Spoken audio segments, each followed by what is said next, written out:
animal. Il va te citer 150 raisons pour lesquelles il ne vote pas Boukabra Libi. Tu l'écoutes, tu prends des notes. C'est très intéressant, bien sûr. Très bien. Donc, je suppose que raison A, là, pour laquelle tu ne votes pas Boukabra Libi, cette raison est remplie chez Paul Biya. Et là, il n'y a plus personne. Parce qu'il ne la voyait pas venir, celle-là. C'est ça qu'on appelle l'efficacité. C'est je t'attaque pour les raisons. Je n'attaque pas tes droits.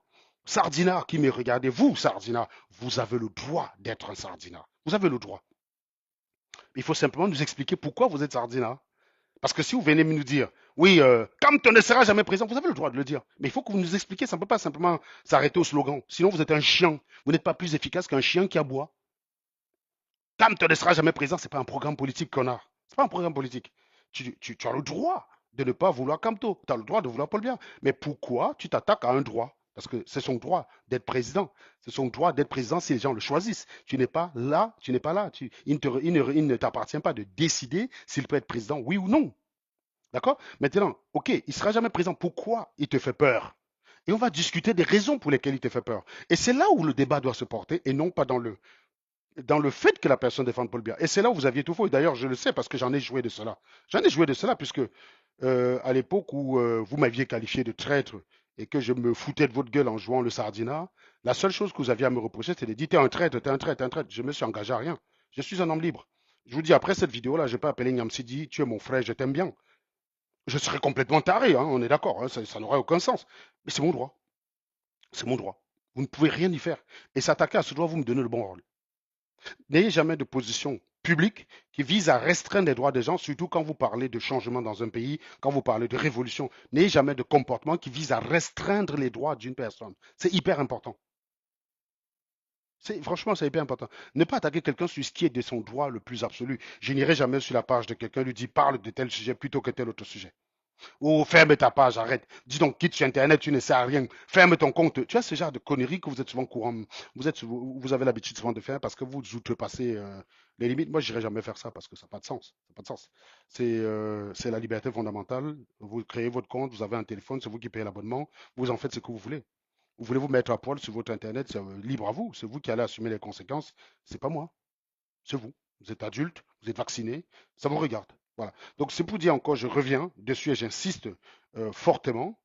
Toute personne qui attaque Niamsi en s'attaquant à son droit de changer d'avis, il est complètement à la ramasse. Il est à côté de la plaque. Je vous dis tout de suite, il est à côté de la plaque. Et j'ai observé que Valsero n'a pas fait cette erreur. C'est très bien. J'ai observé que Valsero, il n'a pas fait cette erreur. D'où la première partie de mon live qui va être axée sur la définition du mot intellectuel parce que Nyamklan Franci a refusé, a considéré que lui, il était un intellectuel et que Valsero n'en était pas un. On va repartir à la genèse de la définition du mot intellectuel. Le mot intellectuel, c'est venu de l'affaire Dreyfus. Dans l'affaire Dreyfus, il y avait eu un jugement qui était rendu contre Dreyfus.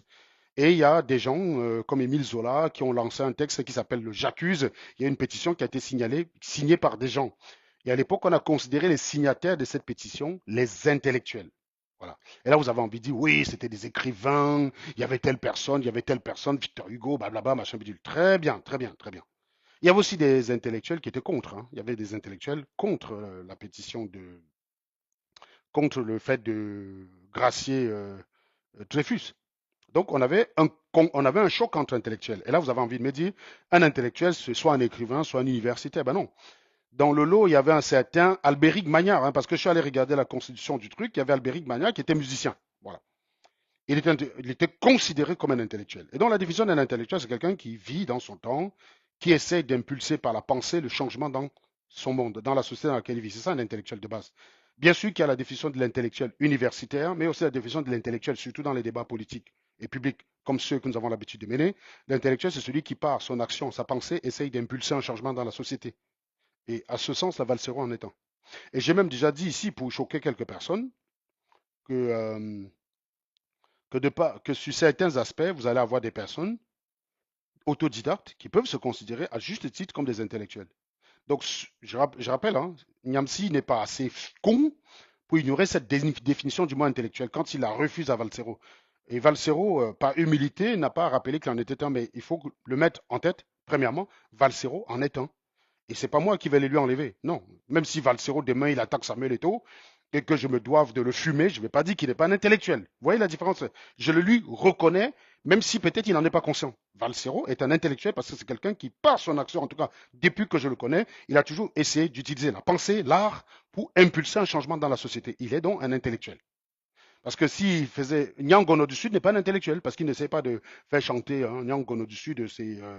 Comment on appelle ça là. Enfin, je sais même pas, je connais même pas sa chanson, quoi. En tout cas, Nyangono du Sud chante de la merde. C'est une grosse merde, d'ailleurs, soit dit en passant. Mais Valsero, c'est un intellectuel. Et rappelez-vous, hein, il y a de cela un an et demi, il a clashé avec Kopo, justement, et Kopo l'attaquait sur ce point-là. J'ai fumé Kopo, alors que Kopo, c'est mon pote. Hein. Kopo, il a Wanda Suma, il a dit, mais comment? Non, non, non, non, mec, il n'y a pas d'amis quand tu déconnes, mon gars. Valsero, c'est un intellectuel, c'est quelqu'un d'engagé, et je ne peux jamais avoir le demi-courage d'aller mesurer mon engagement avec le sien, parce qu'il a payé le prix fort, il a consacré son art à défendre son idéologie. Donc il mérite pour cela respect. Et ce n'est pas parce que par moment ça peut m'arriver d'être en désaccord avec lui que je vais le lui retirer. Il faut respecter les gens qui donnent de leur vie, de leur temps, qui ont payé cher d'ailleurs les idées qu'ils défendent. Parce que moi, a priori, être contre Paul Biya ne m'a rien coûté dans ma vie. Je vous dis tout de suite, ça ne m'a rien coûté. Être contre Paul Biya, ça ne m'a rien coûté. Absolument rien. Donc je ne peux pas, sur ce point-là, me mesurer à Valsero. Encore, il faut être débile, complètement frappadingue du cerveau pour aller l'attaquer sur ce point-là. C'est pour ça que moi, quand j'attaque des gens, c'est que j'ai une bonne raison de l'attaquer. Par exemple, je vais faire un live contre Valsero sur le cas Samuel Eto'o. Et je vais m'en tenir à ce cas Samuel Eto'o. Je ne vais pas extrapoler. Je n'ai pas besoin parce que je suis en désaccord avec lui contre Samuel Eto'o, de dire que sa musique c'est de la merde, par exemple. Ça, c'est un jugement de valeur qui n'a rien à voir, qui n'apporte aucune valeur d'ailleurs au désaccord que je peux avoir avec lui. Ça n'apporte aucune valeur. Donc, sur ce point-là, je vais dire non, non, non, tes arguments contre Samuel Eto'o, je ne suis pas d'accord. Voilà. Et je vais expliquer le pourquoi je ne suis pas d'accord. Je vais expliquer les erreurs de raisonnement, les affirmations gratuites qui sont. Je vais le faire, très bien, parce que Valsero, n'étant pas parfait, il peut aussi par un moment commettre des erreurs dans son analyse. Donc, donc, sachez que oui, il y a deux définitions du mot intellectuel. Il y a l'intellectuel qui est un universitaire, et puis il y a l'intellectuel qui, par la pensée, l'esprit, par la nourriture de l'esprit, pardon, essaye d'impulser un changement dans la société. Et ça va prendre les écrivains, ça va prendre des chanteurs qui chantent les causes de la société, et ça va prendre des activistes engagés. Il peut très bien ne pas avoir le bac, mais être considéré comme un intellectuel. Par exemple, comment il s'appelle? Coluche était considéré comme un intellectuel. Hein.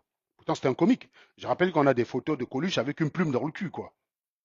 On a des photos de Coluche avec une plume dans le cul. Mais Coluche était considéré comme un intellectuel. Parce que Coluche, son action, son art, c'était pour faire changer la société, faire bouger la société. On a commencé à accepter plus facilement les homosexuels dans la société française grâce aux gens comme Coluche. Rappelez-vous de son mariage avec Thierry Le Luron, le mariage pour l'amour et le rire, d'ailleurs, je crois que c'est ça, le mariage pour l'amour et le rire. Donc, Coluche fait partie de ceux, euh, Coluche fait partie de ceux vraiment qui ont permis cela. Ah oui, c'est vrai, il y a quelqu'un qui me dit tu peux plus aller au Cameroun. Non, non, ça mis réflexion. Non, non, c'est faux, c'est faux. Non, je peux aller au Cameroun.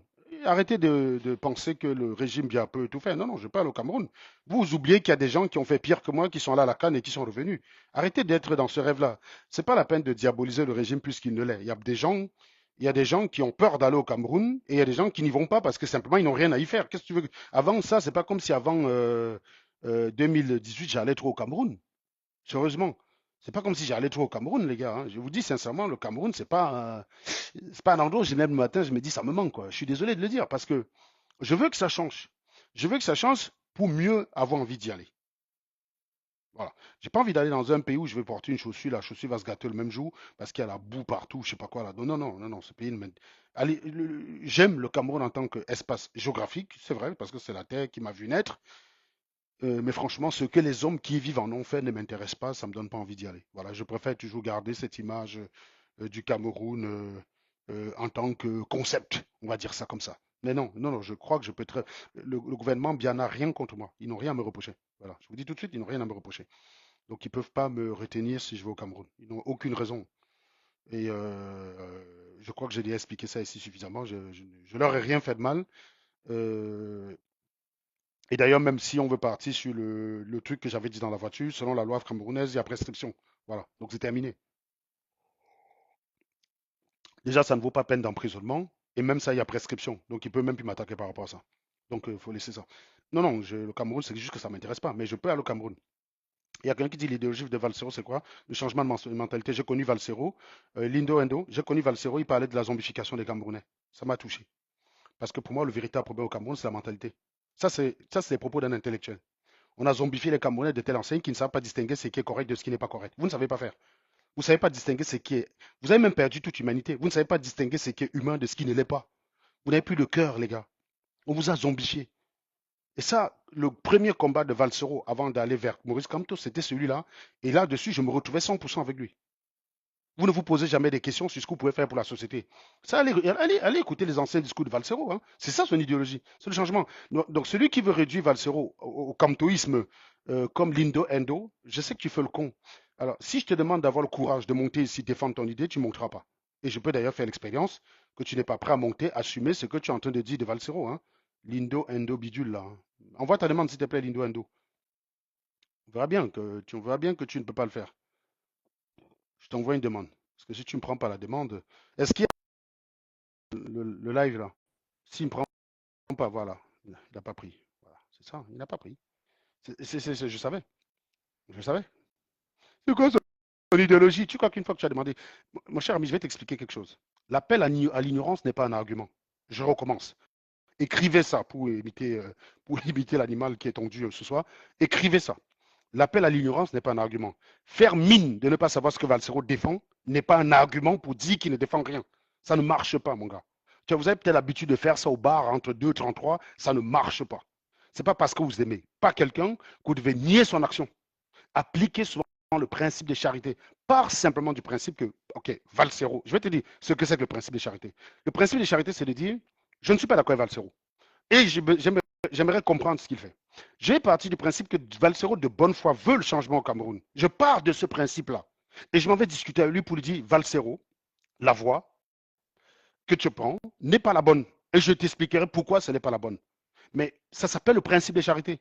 C'est considérer déjà que Valsero a envie que le changement s'opère au Cameroun. C'est lui accorder cela. Et partir du principe qu'il le veut. Il faut comprendre une chose. Si Valsero veut le changement au Cameroun et il croit que sa méthode est la meilleure, c'est normal qu'il applique. Le principe de charité, c'est de respecter le fait qu'il croit que le changement est nécessaire et il croit que la méthode qu'il prône doit être appliquée. Maintenant, toi, va débattre avec lui en partant de ça, plutôt que de lui prêter une intention morbide pour aller défendre, pour aller l'attaquer. Ça s'appelle l'homme de paille. Tu es en train de fabriquer un Valsero qui n'existe que dans ton crâne, mon gars.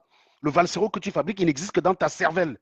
Faire croire qu'il ne défend rien à part le camtoïsme, ça, c'est toi qui l'as fabriqué. L'homme de paille. Donc retenez bien, ça s'appelle un homme de paille. C'est pas parce que. Donc là, tu viens de commettre deux sophismes. Le sophisme de l'appel à l'ignorance, c'est-à-dire faire mine d'ignorer, considérer que tant que tu ignores ce que Valsero défend, eh ben, tu vas lui prêter toutes les mauvaises intentions. L'appel à l'ignorance. Et le deuxième sophisme, c'est l'homme de paille, c'est-à-dire, comme tu ignores ce que Valsero défend, tu vas lui prêter ce qu'il défend et tu vas attaquer ce que tu lui as prêté. Tu es un minable, mon gars. Je ne peux rien faire pour toi. Tu es un givré de la cervelle. Tu comprends? Vos méthodes, ça ne marche pas. Quand vous avez ce genre de méthode au bar, ne venez pas sur ma chaîne. Parce que je sais les démonter pièce par pièce. Je les connais. Je vous connais. N'essayez pas ça avec moi. Donc ne viens pas ici jouer le. Tu regardes Valsero tous les jours, tu ne sais pas ce qu'il défend, c'est que tu es une grosse merde. Je ne sais pas ce que tu fous à la télé, je ne sais pas si ton oreille, c'est ton anus, ou quand tu veux écouter la musique, tu fous l'écouteur dans tes fesses, j'en sais rien, je ne sais pas comment tu fais. Il faut que tu règles ton problème, mon gars. C'est-à-dire que quand tu regardes une vidéo de Valsero, au lieu de mettre un casque à l'oreille ou des écouteurs, tu prends l'écouteur, tu te le fous dans l'anus. Ce n'est pas l'endroit, c'est pas le bon endroit. Mets l'écouteur à l'oreille, mon gars. Tu vas écouter ce qu'il dit, abruti. Donc, on revient sur Franklin Nyamsi. Donc, on a établi de façon formelle qu'au niveau de la définition d'intellectuel, quand Nyamsi, déjà, il faut toujours faire attention avec les personnes qui disent de par mon rang 2, les endroits où je parle, tu ne peux pas parler. J'estime que quand tu es obligé de faire ça, c'est que tu n'as pas d'argument. Sérieusement, je n'ai pas besoin de faire un live pour dire à Bertie Le Camit que les endroits où je parle science, Bertie Le Camit ne peut pas parler. Si j'ai besoin de le dire, c'est que moi-même je doute. Je crois que Bertie Le Camit lui-même il sait. Il n'y a pas besoin de le dire. Je veux dire, il n'existe pas un monde où je pense nécessaire d'expliquer à Bertie Le Camit que là où je parle mathématiques ou là où je parle physique, lui il ne peut pas parler. Je n'ai pas besoin de faire ça. On est sur un dossier particulier, la politique. C'est un dossier où je peux me donner mon avis et bien sûr Bertie Le Camit peut donner son avis. Puisqu'il a un avis, c'est la politique de son pays, il a le droit de donner un avis. Et sur cette question, si on est en désaccord, restons, tenons-nous-en à la, comment dire, au désaccord qui nous concerne. Je n'ai pas besoin, de dire là où je parle, non, il peut parler partout. Parce que normalement, Vous n'êtes pas dans un amphi. Les endroits où tu es compétent, professeur de philosophie, tout ce que tu veux, dans un amphithéâtre. Bien sûr, Valsero, il ne viendra pas t'attaquer là. Quoique je pense que philosophiquement, il a une bonne idéologie, il pourrait comprendre ce que tu dis et même parfois mieux le vulgariser que toi. Parce que allez écouter les paroles de sa musique, elles sont pas mal. Je vous rappelle encore ici hein, que critiquer Valsero sur un certain nombre de sujets ne veut pas dire nier la qualité de l'homme. C'est hyper important d'avoir ça en tête. Donc, mais je pense que quand on parle de la politique du pays, c'est pas parce que tu enseignes la philosophie que tu as mieux compris que celui qui n'enseigne pas la philosophie. Tu enseignes la philosophie, mais tu vis à l'étranger depuis quelque temps. Valsero vivait sur le terrain, il constatait les problèmes et les dégâts de la société et il a matérialisé.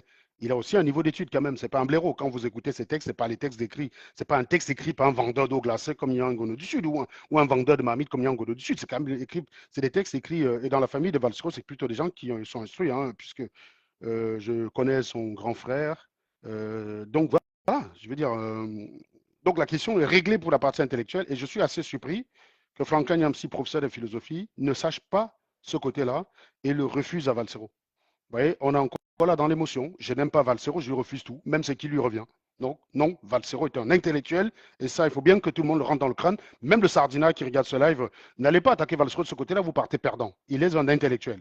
Il n'est pas moins intellectuel que Messanga Nyamzing. On n'est pas en train de comparer les enseignements dans les amphis. Je ne vais pas aller me comparer avec Valsero par rapport aux mathématiques. Ça n'a aucun sens, c'est débile. Si je m'avais dit à Valsero, oui, mais Valsero, là où j'ai pas les mathématiques, je suis débile de faire ça. On est en train de parler de la politique du Cameroun, connard. Qu'est-ce que c'est que les mathématiques viennent chercher là? Qu'est-ce que les mathématiques viennent chercher là? Oui, merci, Jay Tenega. Là où Valsero chante, est-ce que lui peut chanter? Effectivement, on pourrait faire la même, la même chose. Donc, sauf que Valsero, il chante, il réfléchit. Lui, il ne peut que réfléchir. Voilà. Donc, déjà, c'est réglé.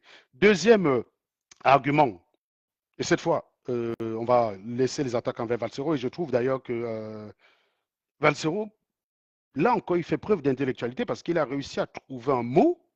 Je l'avais sur la langue, mais je ne l'avais pas matérialisé.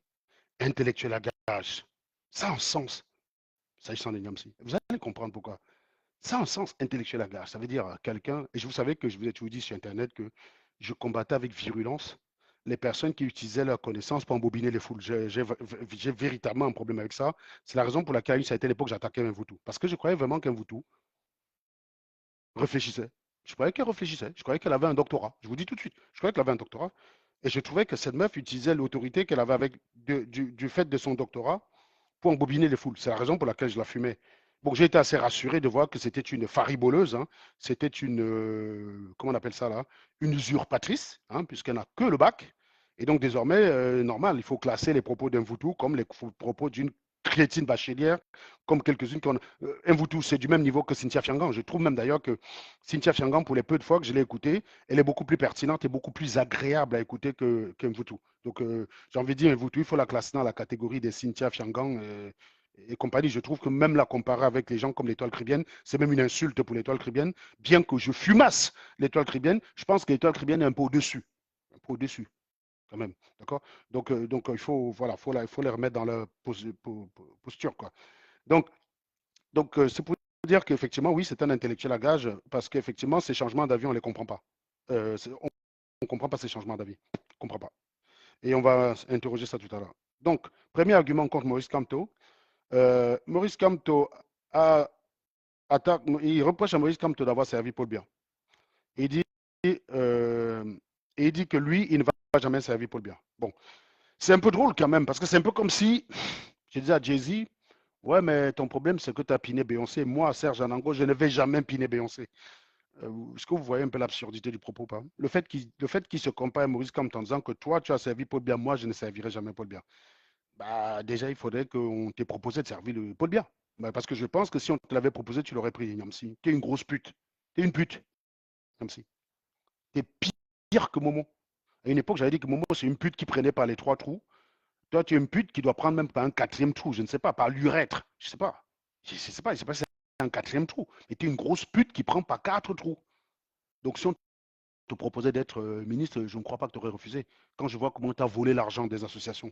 Tu as volé l'argent des associations. Tu as des mecs qui ont cotisé du pognon, soi-disant, parce que tu devais te battre euh, pour l'égalité des chances.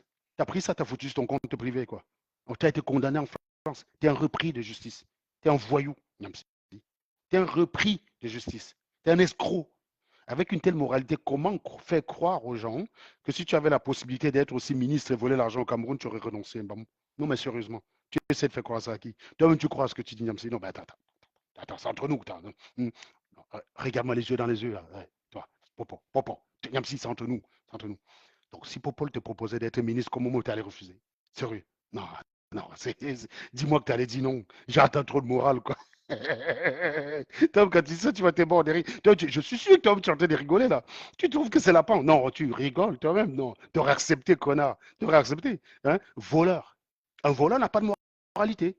Comment un voleur peut nous expliquer qu'il est moral? Tu es un voleur, Niamsi. On t'a condamné pour détournement d'argent. Tu es parti devant le tribunal, dire que Macron s'en prenait à toi et que l'amende qui t'est infligée, c'était une récupération c'était la continuité du pillage de la France. Toujours en train d'embrouiller les gens. C'est ce que Valsero te reproche. Et Valsero, il a très bien exprimé cela. C'est exactement ce que Valsero te reproche. C'est exactement ce que Valsero te reproche. Tu as été condamné pour filouterie, pour détournement des fonds d'une association. La loi le dit. Au sens de la loi, tu es un repris de justice. Bien sûr, tu as fait appel. Ta condamnation sera confirmée. Je n'ai aucun doute sur la question parce que tout le délit, il est constitué. Tu es juste en train de faire perdre le temps à la justice. Et tu fais le pitre. Tu es sorti devant le tribunal, tu dis la France est tellement en crise que. Oui, c'est ça qu'on appelle. Ça, c'est la méthode des malhonnêtes. D'ailleurs, j'y reviendrai tout à l'heure sur TikTok, s'agissant de mon ami et très vénéré Philippe Simon, je lui présenterai des excuses tout à l'heure.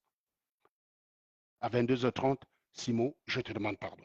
Voilà. Bref, la technique de ces gars-là, c'est d'exagérer la situation. Comme les gens qui vous suivent sont complètement frappadingues du cerveau, ils trouvent la situation amusante et ils restent sur le fait que la situation est amusante. Et ils ne regardent pas le fond.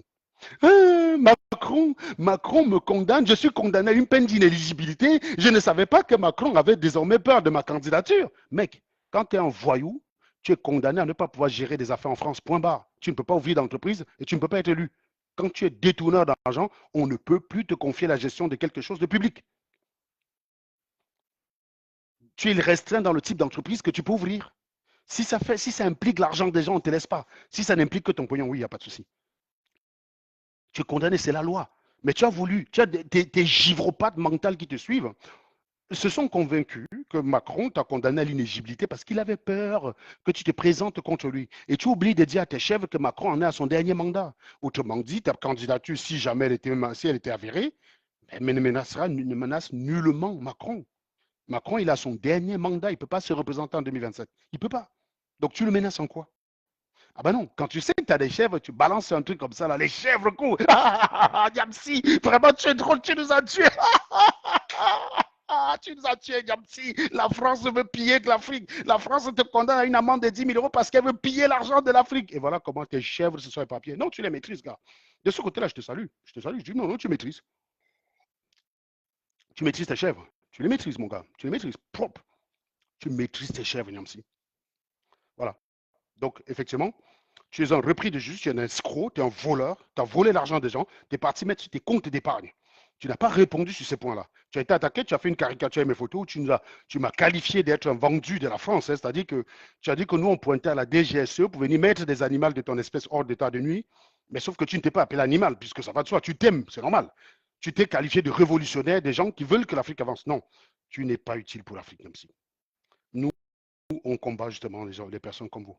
Parce que nous, on sait ce qui est bien pour l'Afrique. Mais c'est vrai on a des méthodes que les gens, les cuits d'huîtres, les chèvres ne peuvent pas comprendre. C'est vrai que ça demande un peu un certain niveau pour être capable de comprendre la substantifique de ce que nous on fait. Je peux comprendre qu'ils ne comprennent pas. Ce n'est pas un problème, ce n'est pas grave. Je comprends qu'ils ne comprennent pas. Je l'admets, je l'accepte. J'en fais. C'est la vie, c'est comme ça. Mais nous, on est là justement pour le changement.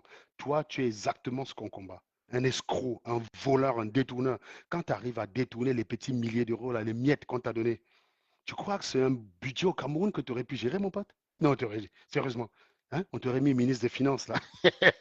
Moitié du budget de l'État d'abord sur le compte d'épargne. Parce qu'on a retrouvé le compte les sous de l'association suite et livré, mon gars. On a retrouvé les sous de l'association suite et livré, Niamsi. Et tu veux nous expliquer que si Biya t'avait proposé le poste de ministre, tu aurais refusé, et ça fait de toi quelqu'un de plus moral que Maurice Kamto.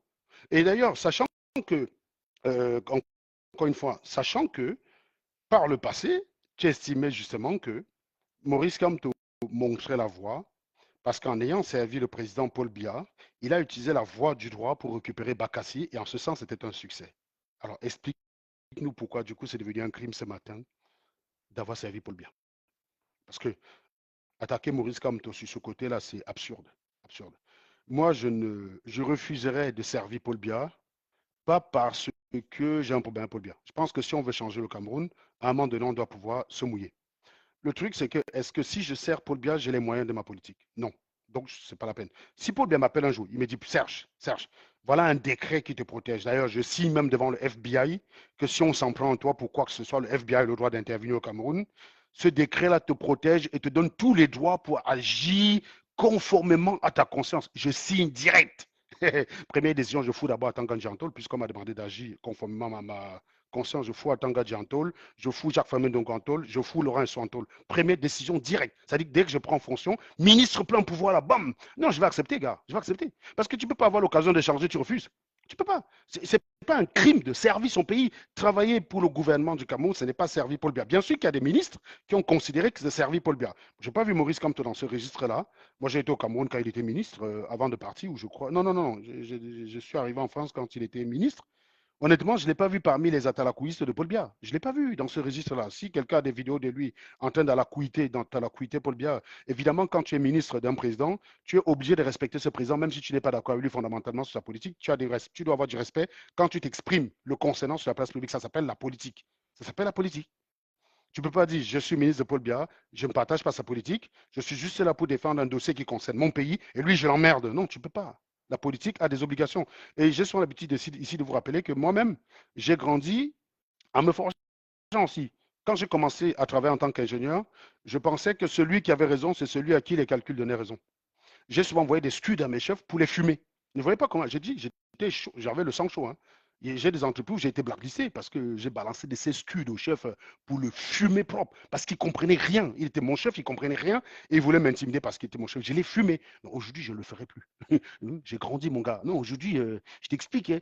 Écoutez, moi, j'ai un devoir de conseil. Je suggère qu'on prenne cette direction-là parce que voilà les données qui attaquent, tac, tac, tac. Voilà. Mais j'attends vos instructions. Tu me dis, va à droite, pas de problème, je te dis, c'était mieux d'aller à gauche, je t'ai donné mes arguments, tu me dis, va à droite, mon gars, c'est toi qui me payes. Je vais à droite. Je vais discuter quoi?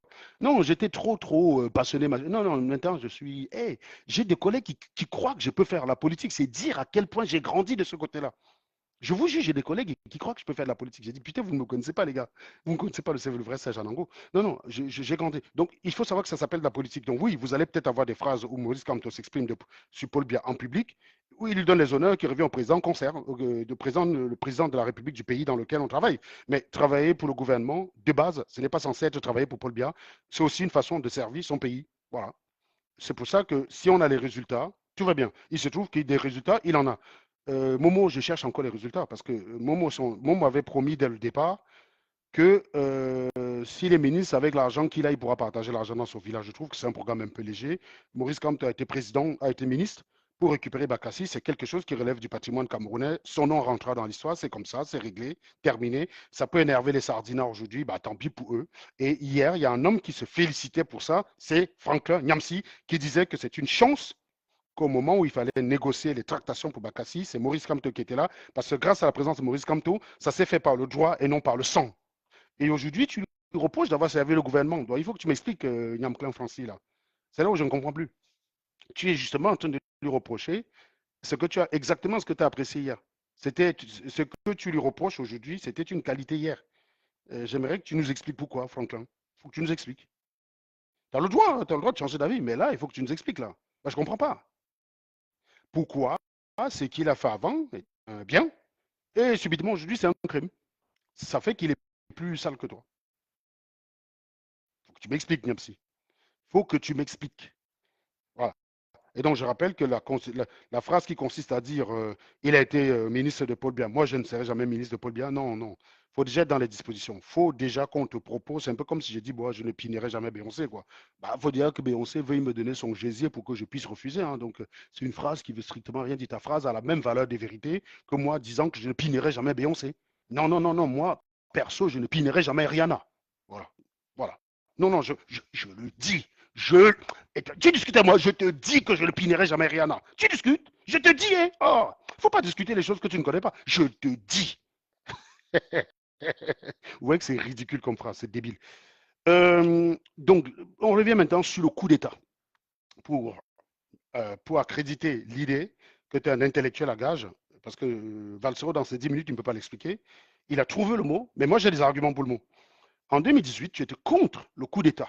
Tu avais bien dit, l'unique issue à la situation au blocage camerounais, c'est un soulèvement révolutionnaire. De ce côté, je suis d'accord avec toi. C'est-à-dire que si la situation est bloquée, il vaut mieux que ce soit le peuple qui prenne ses responsabilités.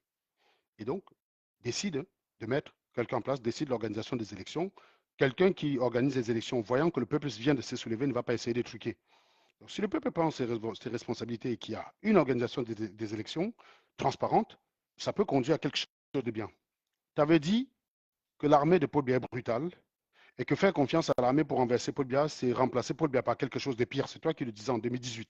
C'est pas quelqu'un d'autre. Et je suis d'accord avec cette phrase, hein. Je suis toujours contre le coup d'État. Ça me fait toujours rigoler les gens qui disent que les Semengue doivent prendre la responsabilité. Vous parlez quand même de ceux qui ont assumé avoir zigouillé, liquéfié des révolutionnaires comme les Ernest Wandje et compagnie, là, les Ruben Umniobe. Vous êtes en train de dire que non, c'est un gars comme ça qui doit vous sauver. Vous êtes givrés du cerveau, les gars, je vous dis tout de suite. Donc, j'étais d'accord avec cette phrase-là qui consiste à dire plutôt que le Cameroun tombe dans les mains d'un militaire, Paul Biya reste. C'est la moins pire des solutions. Soit les Camerounais se lèvent et disent ça suffit. Il y a une nouvelle organisation des élections avec des candidats et une égalité des chances. Et là, le gagnant gagne. Soit les Camerounais ne veulent rien faire. Paul Biya truc ad vitam aeternam, mais en tout cas, certainement pas militaire, parce que ce serait la pire des solutions. Et ça, Franklin Yamsi l'expliquait très bien. L'armée est un tyran. Remplacer Paul Biya par l'armée, c'est remplacer un tyran par un autre tyran. Ce n'est pas la révolution, ce n'est pas, je te cite une phrase de toi, Franklin Yamsi, la révolution n'est pas le pousse-toi que je m'y mette. Et je te dis, tu étais très impopulaire quand tu défendais cette posture. Je me rappelle, les mecs n'étaient pas d'accord avec toi, parce que je sais que les gens veulent tellement Paul Biya qu'ils sont prêts à tout pour chasser Paul Biya. Et c'est une erreur, parce que la passion ne doit pas nous dépasser. Être prêt à tout pour chasser Paul Biya, signer avec le diable parce qu'on chasse Paul Biya, c'est dangereux. Je pense que si on veut chasser Paul Biya, c'est pour améliorer les conditions de vie des Camerounais. Quand on dit qu'on signe avec le diable pour chasser Paul Biya, on est clairement en train de dire qu'on n'améliore rien du tout. Donc, je ne suis pas d'accord avec ça. Et ça, c'était les positions de Franklin Nyamsi en 2018. Je rappelle que quand Assimi Goïta, Ibrahim Traoré, les deux l'ont pris les coups d'État, Franklin Yamsi les a appelés les généraux félons, c'est-à-dire qui profitent de la révolution du peuple. Il considérait que l'armée n'avait rien à faire dans cette affaire-là. Les élections auraient dû être organisées le plus rapidement possible. Il se trouve que désormais, Yamsi, il est devenu pro-russe, il est devenu pro-Assimi Goïta, il est devenu pro-Traoré, il est devenu pro-Tiani. Je ne sais pas, est-ce qu'ils ont ouvert le jeu démocratique, Yamsi? Ont-ils ouvert le jeu démocratique comme tu le souhaitais? Non. Alors, qu'est-ce qui fait que hier, tu étais contre eux pour ce qu'ils sont en train de faire aujourd'hui? Et tu es du coup d'accord avec ça? Il faut que tu nous expliques ce qui a changé. En quoi ces militaires-là sont utiles pour la région? Parce que les données sont catastrophiques, hein. La Russie de Poutine, c'est la dèche, quoi. C'est chaud là-bas, quoi. C'est chaud. Toi, tu n'iras pas vivre là-bas. Le Mali, c'est chaud. Le Burkina Faso,